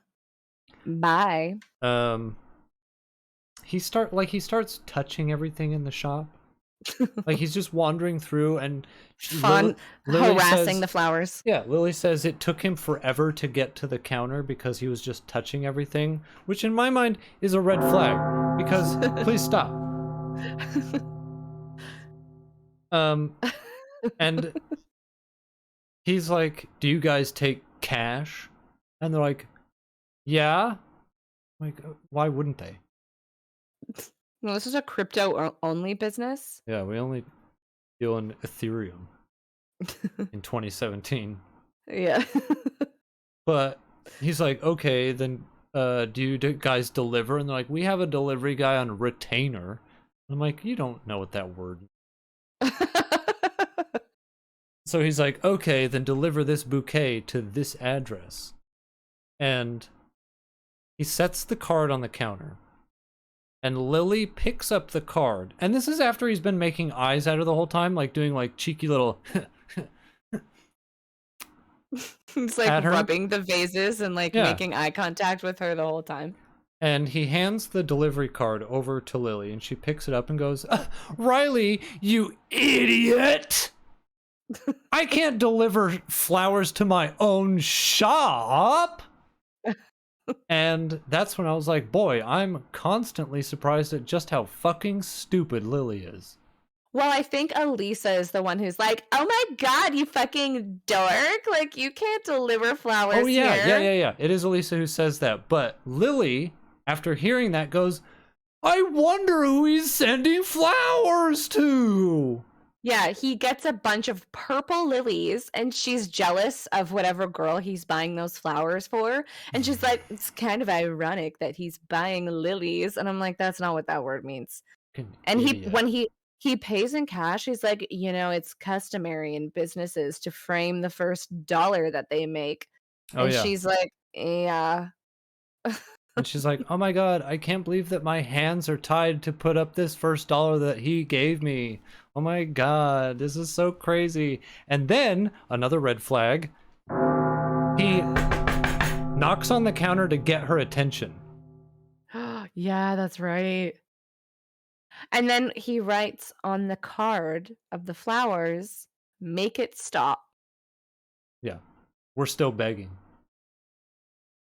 Please, babe, please, babe, please. Please, babe. Anyway, that's chapter 6, thank fucking god. Yeah, but the last thing we find out in this chapter is that Elisa's having a birthday party that Friday, and Lily better fucking be there, bitch. Yeah. Oh my god, no one misses my birthdays. Have I told you I'm rich? Everyone comes. Okay, so in this chapter we are introduced to a previously unmentioned gay friend, of course. Because girls can't have friends unless they're gay. At least male friends. Right. Because... Well, with a man like Ryle involved. And for he's whatever the type reason... to be threatened by sex toys. Like, there's just... Why is it so big? Fucking throw it out. You don't need that anymore. You have me. Basically cheating on me. But in the audiobook, the voice that the narrator gives her gay friend is straight up James Cagney, like, "Yeah, see? We're gonna go over there to potty, see?" What? Like, excuse me? Why is he like, "Don't worry, Lily. We're gonna go to this party. I'll pretend to be your date. No problem, see?" I'm like, this is the wrongest choice. Oh my god. And she's like, "I don't really want to go to this party because there's a guy I don't want to see there." And he's like, "So you want me to be your date then?" And she's like, "Not really, that's kind of unnecessary." And he's like, "Say no more, doll." And in this chapter, after he like agrees to like be her date, it says he pops his jaw as like a, I think she meant like click his tongue, like, but it says pops his jaw, and I'm like, what does that mean? Because I imagine his jaw just went like Like a viper. it's That's bonkers. it's so out of pocket. He just like unhinges his jaw. Oh, do you need some alone time? And they go to this party, and Elisa is like, "Oh my god, there you are! I knew you'd come, bitch." Yeah. And she's like, "Oh my god, how can you afford all this stuff?" And then she degrades and berates her husband, who makes all the money. Yeah. Even though when I fell in love with him, he was poor. He only had $7. So I really love him. Yeah, and she kind of like steps away from her gay friend James Cagney, and he, in the process of her stepping away from him, he meets Riley, who, red flag, stares fucking daggers at him. Like, what are you doing with her? And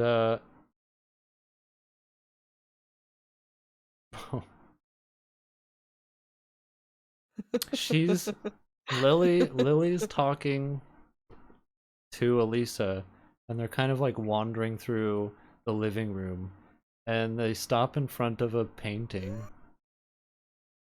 and it's a photograph. It's a photograph, but it's blurry. Like, it's purposely blurred. Right. Like, it's just like artistically out of focus. Yeah. And like blown up. Yeah, it's blown up mega huge. Like covering a wall.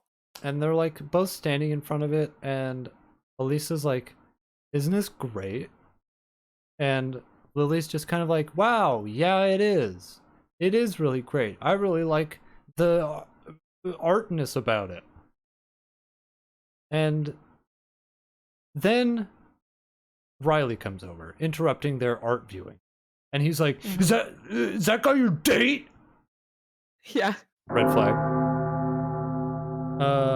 And she's like, yeah, what if he is? And he gets pissy and throws his drink on the ground and then stomps off. The weirdest thing is that this is like never addressed by anybody. He downs the rest of his wine glass. It's a glass of wine.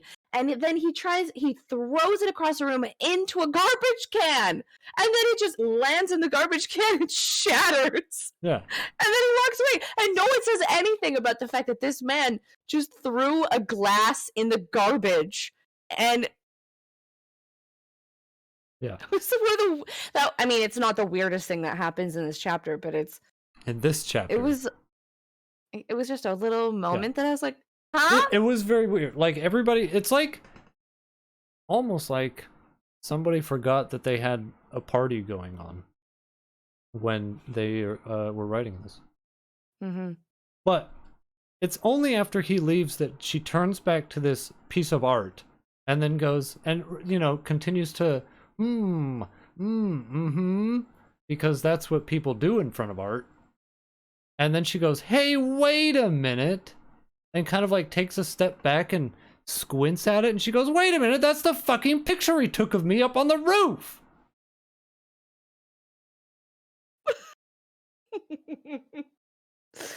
Like, it's on the wall in his sister's apartment that he lives in with his sister and her husband. The first night he meets this girl, he takes a photo of her that she does not consent to, and then blows it up times 1,000 and plasters it all over the wall.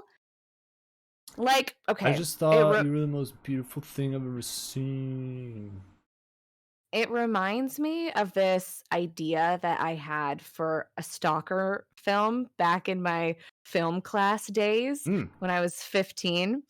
And I thought this was like the funniest fucking thing at the time, by the way, and it's not. But I had this idea that like this girl would wake up in the middle of the night and see this guy like with a full easel just like painting a photo of her as she's asleep, but she falls back asleep somehow and like forgets about the whole thing and thinks it's this weird dream, but then like months later goes to an art store and goes to the paint by numbers section and sees a paint by numbers of like her sleeping. I was like, this is the same energy as that. It's not a that's not the worst idea I've heard. So she's mad, right? She's mad that this man has made this art piece without her consent. And she storms off. And in her infinite wisdom, she storms off to the only place where they have any kind of like connection.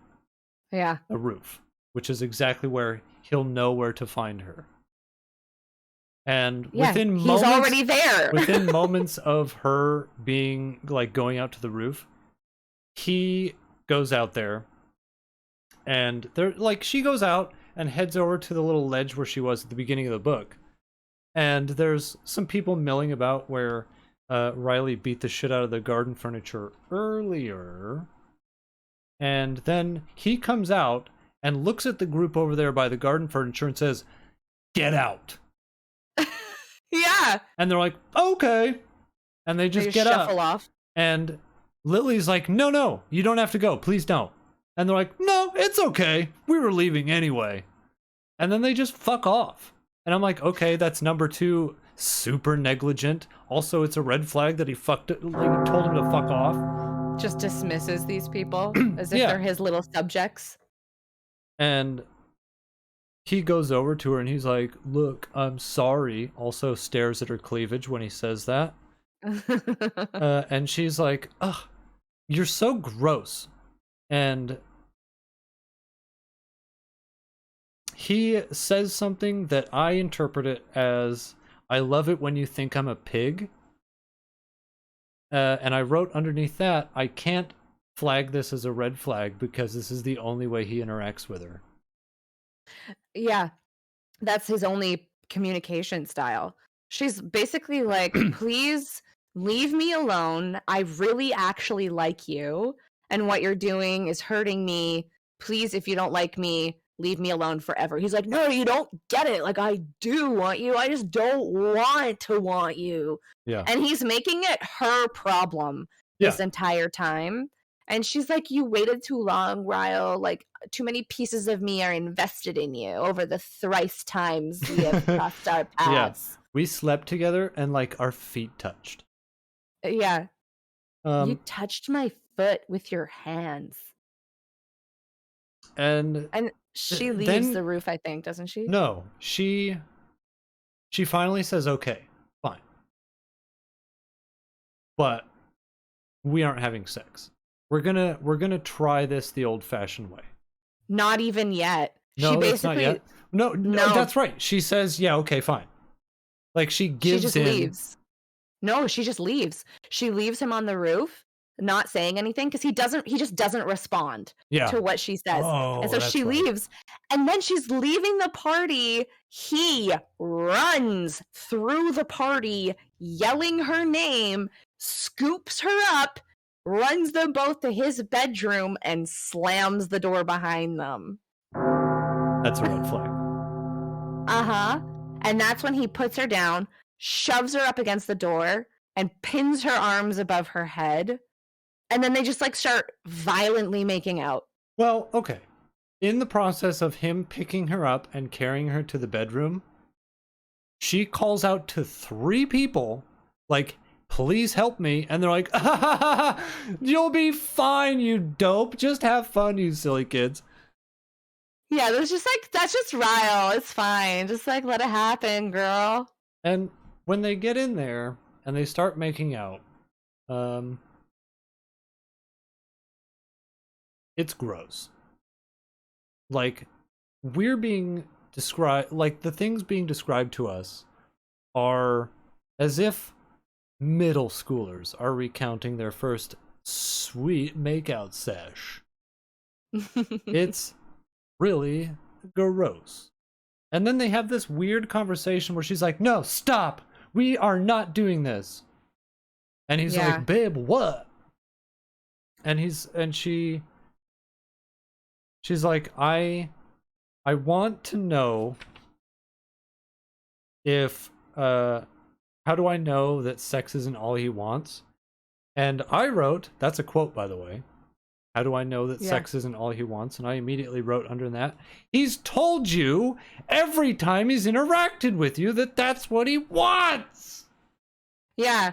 But he's like, I think about you every day. Like, I had that giant fucking picture of you blown up and put on the wall the day I met you. Yeah. Like, I'm hurting too. Yeah. You have no idea what I'm going through. Tell me what to do. Just tell me. How do I prove to you I'm good for you? He does the thing where he's like, babe, I'm sorry. Like, I know you're hurting, but I'm hurting too. And I wrote that down in my notes as, yes, I'm hurting you, but I mean more, so deal with it. Yeah. And then he says the most red flaggy thing of all, you make me want to be a better person. Yuck. Yeah. And then they agree that they aren't going to have sex. They're going to do a probationary period, which always works in the history of all relationships, has always been very successful. Very sound plan. They're just gonna try and like be boyfriend and girlfriend, but no sex. And they just sleep together and have a nice little snug. And then in the morning she gets up, and also this is a red flag too, by the way. The fact that he agrees not to have sex, but waits until after they're in the bedroom so that the impression that he fucked her is still with the hearts and minds of everybody at that party. Oh, I didn't even consider that. Lily wakes up first. And she goes out to make some coffee, and she's like, wow, this place is so clean. There was like a party here only a couple hours ago. How did this happen? And I wrote down that Lily clearly doesn't understand how maids work. No.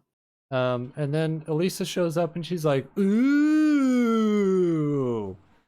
you had a good time, huh? And she deflects by saying, did you get up super early and clean this morning? She's like, no, you idiot. I have fucking people for that. And she's like, what do you mean? And Elisa's like, people that we pay to do stuff for us? And she's like, what about groceries? And she's like, yeah. She's like, what about taking out the trash? Yeah. What about dusting? Yeah, yes. And then she's like, anyway, do you like, how about some coffee? And she's like, oh, do you have someone to do that too? And Elisa goes, no, we have you for that. Yeah. Red flag number 31. Yeah.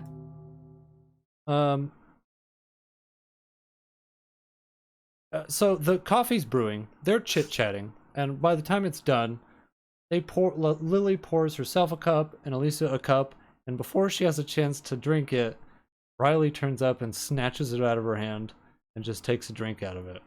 And she's just like, oh, he's awake. He's sharing a drink with me. Oh my god. Yeah.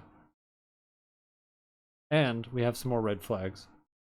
Because before Riley shows up, Elisa's like, look, I kind of feel like I have to warn you about my brother because he's kind of a scumbag. But before she can say that, Riley turns up and he's like, what were you about to say? And there's like 3.5 paragraphs where he intimidates his sibling. That's a red flag.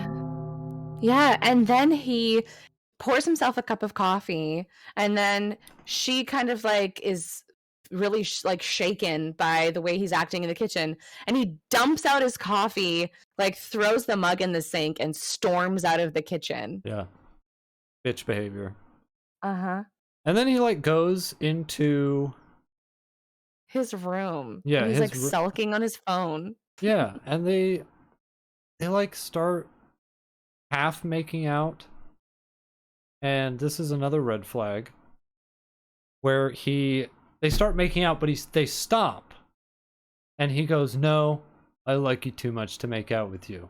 So we're associating negative feelings with affection for each other. That's a red flag. Or rather, associating negative feelings towards her in relation to intimacy. Yeah. And that's the end of the chapter. Him saying shit like, "I like you too much to make out," and I'm like, oh, I don't know, man. I pretty much only want to do that to people I like. So, what's your point? Yeah, he's like, I've got like a really big surgery coming up, so I won't see you for a couple of days. And I'll she's be like, that's gone. fine. My grand opening is coming up. And he's like, well, I'll definitely see you before Friday. And she's like, okay. Yeah. So she goes home. And as soon as she walks in the door, her roommate Lucy's crying. Right? Right. And Lily runs over and she's like, "Oh my god, is it cancer?" I was like, right. Boy, oh boy. Do you immediately assume everybody that's crying has cancer, or happening? Yeah. The first sign of tears. Oh my god, is it cancer? And then Lucy's like, "No, it isn't cancer, but can I get out of my lease?" Yeah, I'm getting engaged. And then Lucy's like, "Yeah, that's fine, because me and Riley can have sex whenever we want if she's gone. For as loudly as we want." And like the amount of mental gymnastics that Lily goes through in this chapter is truly gold medal worthy. Mm-hmm. Because I think she's like convincing herself that he's gonna change. Like this trial period for the relationship is gonna be really good for us. It'll really put us to the test. And he's gonna be like, maybe I'll break him of his habit of only doing one night stands. And it's like, what? Boy, oh boy, that triple axle flipper dipper was incredible. Yeah, and then, much to our collective distaste, she decides to go back to her fucking Ellen journals. Yes. And read more letters to Ellen DeGeneres, and it's basically more information about her and Atlas's backstory told in the most cringe way possible. And like, it's wintertime in Maine and it's so cold, and he's only been sleeping with towels in the abandoned house, so she starts letting him sleep on her bedroom floor. Wait. I think I skipped over a bunch of stuff. Yeah, there's so much good stuff you've skipped over. And by good stuff, I mean dog shit. There's an instance where they're talking about like family, and she found out that her grandfather, and I don't remember the context for this, but she found out that her grandfather was called Ellis, but that wasn't even his real name. And she found out that all of the people that he worked with, because his name is actually L.S. The letters L like and his S. initials. Yeah. Right. But everyone just called him Ellis because that's what it sounded like colloquially. And this is a quote. This is a quote from this book. I want to reiterate, this is a quote from this book. His initials were LS, and everyone just started sounding it out. So that's why they called him Ellis. Yeah. Yes. Oh, yeah. And that's not the second time this same exact like comedy bit has occurred, where premise, punchline, explanation of punchline. Yeah. And then, because while they're on the topic of names, she goes, "Hey Atlas, you should ask your mom why you're called Atlas." And this is, mind you, this is after Atlas has told her that his mother threw him out and told him to never come back. Yeah. He told this to Lily. Like that day. Yeah. And she says, why don't you ask your mom why she called you Atlas? And he says, it's a little too late for that. And she says, quote, what does he mean by that?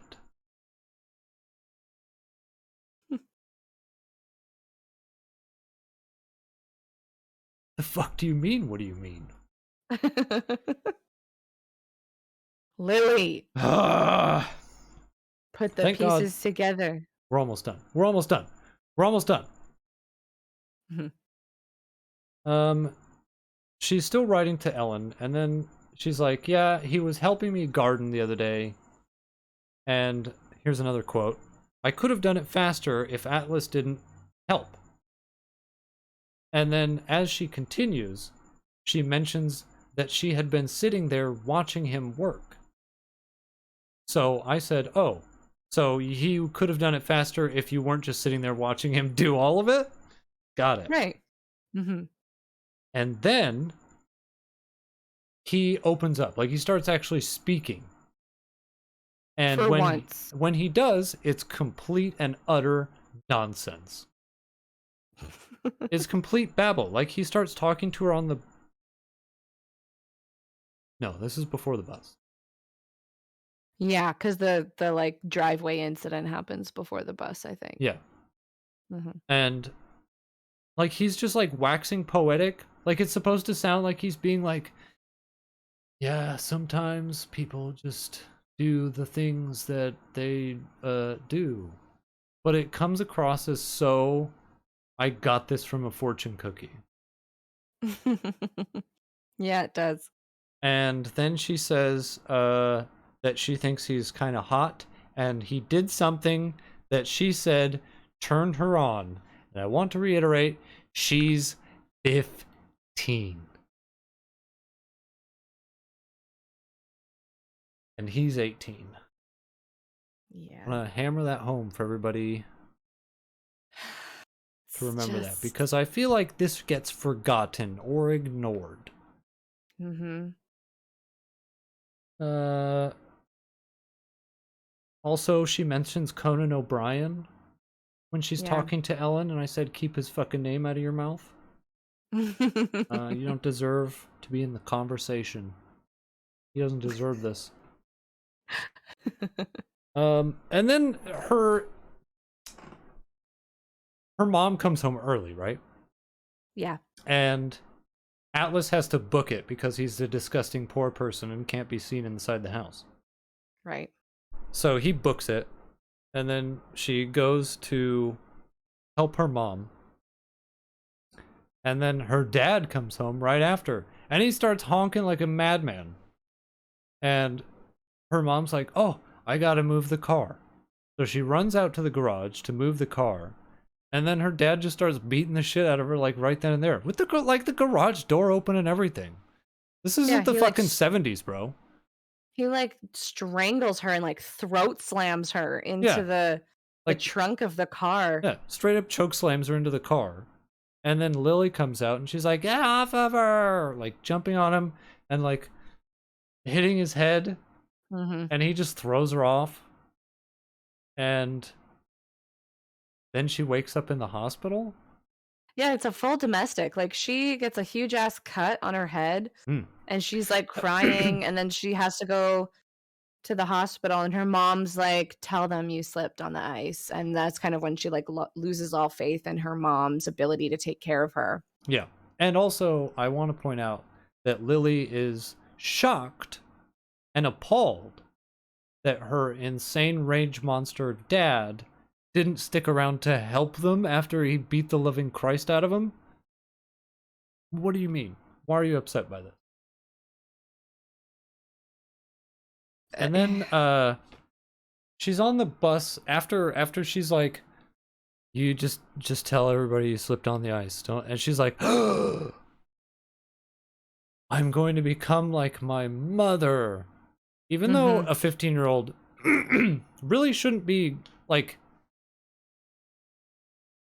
already coming to terms with the fact that she's been put in a position to lie for her disgusting dad.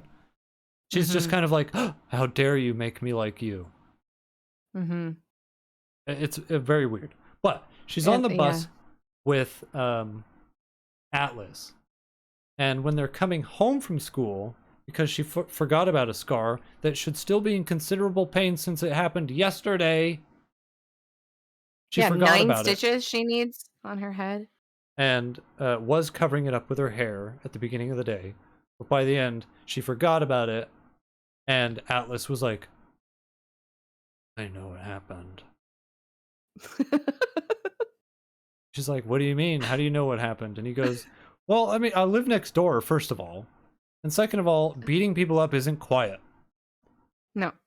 And then he tells her, like, yeah, my mom threw me out because she started dating somebody else and that guy's a dickhead. Yeah, she remarried and they did not get along. And then he does the dramatic pull down of his sleeve where she sees, quote, here's another dumb fuck quote for you. Oh no, it's not a quote, but like he's got cigarette burns all over his arm. And in the book, she says it looked like he had a bunch of marks on his arm that looked like someone had stuck him with a hot cigarette. And I was like, yeah, it's not like that. It is that. Yeah. What else could it be? It's weird how cigarette burns kind of look like someone's been poked with a hot cigarette. It's pretty spooky, actually. And when they get off the bus, they go over to... No, they don't. She, like, waits until it's nighttime before she goes over to his house with blankets and shit. Right. And when she walks into this abandoned house that he's been living in, she's like, oh, how can he live in such destitution? And it's like, what do you mean? What do you think he's been doing this whole time? Yeah. So she's like, no, you cannot stay here. Come with me. You're going to sleep with me in my room. So she sneaks him into into her house, and she sets him up a nice little sleeping area on her floor. And she like scoots to the edge of the bed so that she can look down at him from the side of the bed. And I said, boy, oh boy, what a perfect allegory. And then Lily gets into some pretty delicious virtue signaling. Oh, I forgot about this part. Where she goes into this like manifesto of how shitty rich people are and how that she doesn't think it's fair that poor people have to be poor and all this other really generic surface level I don't think poverty should be allowed kind of bullshit. Yeah, poverty, knock it off. Yeah. And I was like, first of all, this is written by someone who has no opinions about anything. No.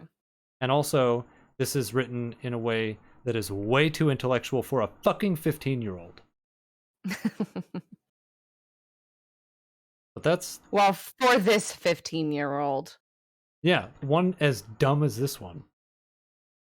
But that's it for chapter 8. Now let's get into the most horrible chapter. And it won't be the most horrible chapter of this book, you can be assured. It's just the most horrible so far. Yeah. And it's unfortunate that we have to end the podcast on this particular episode because it's a bad one. Uh-huh.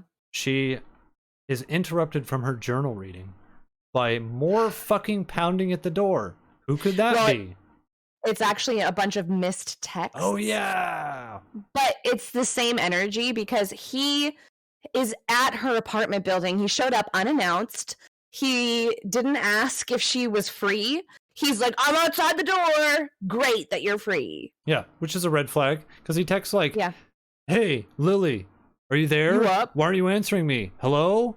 Hello? Yeah. Hello? Yes. And a bunch of sad faces. Yeah. And when he comes in, he's just so sad that he hasn't had sex. He's the most beleaguered man in the world. He's like, I sleep so much better with you. Can I just sleep here? I won't Lived try such a anything. hard life. And my notes for this chapter are so small. They consist of 1, why are you crying, Lily? Because when she stopped reading her Ellen journals, she had to wipe a tear away. And I said, what are the tears from? You're an insane person. Then I marked down the red flag of him incessantly texting.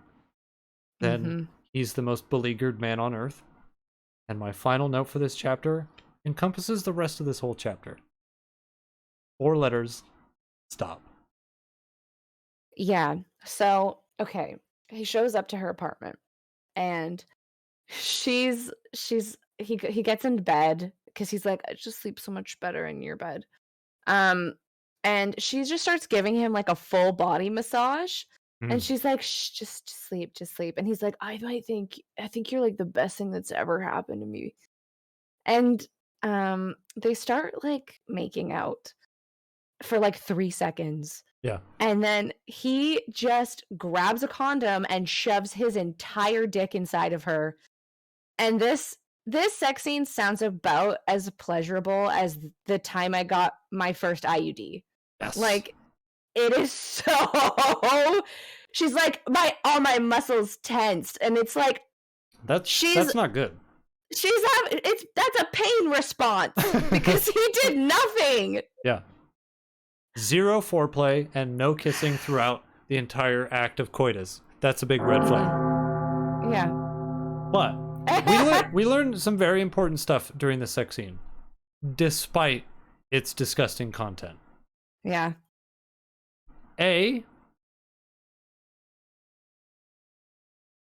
No foreplay, no kissing. Yikes. Yeah. He carries a wallet in his bitch like he's a 16-year-old boy. Or what the hell did I say? He carries a condom in his wallet. Yeah. I'm like I said something else. And B or C, he's a 2-pump chump. Yeah. It's really too bad.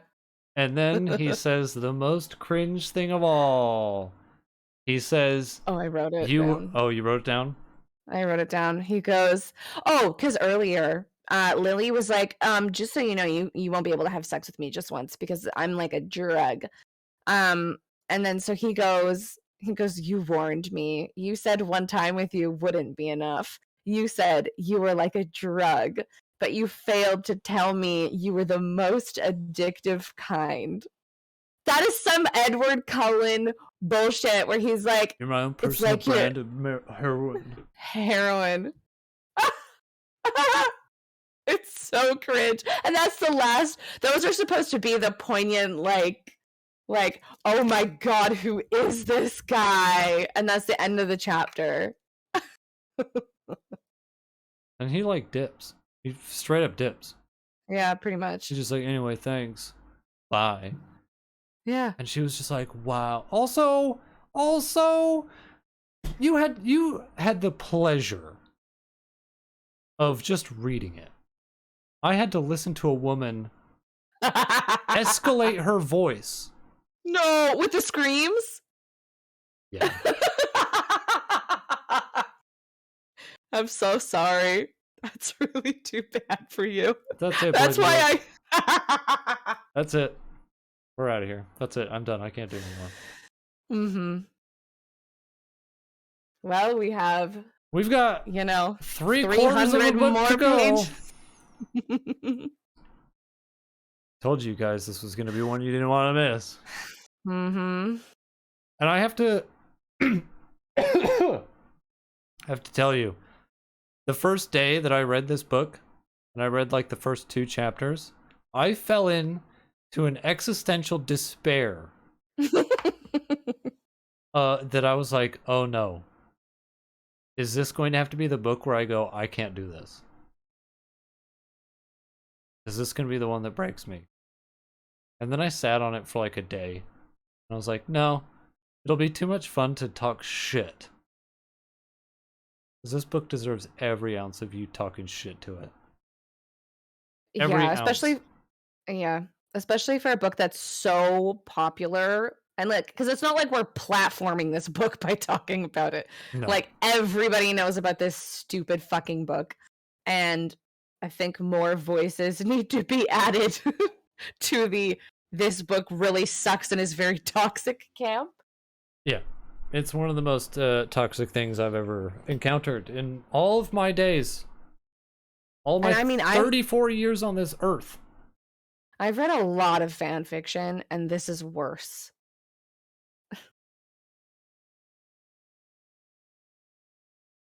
That's all we've got, guys. For now. No, we're gonna be back in 2 weeks with more of this fucking book. Mm-hmm. And we're gonna keep the red flag counter. We're gonna see how many red flags are in this entire book. Mm-hmm.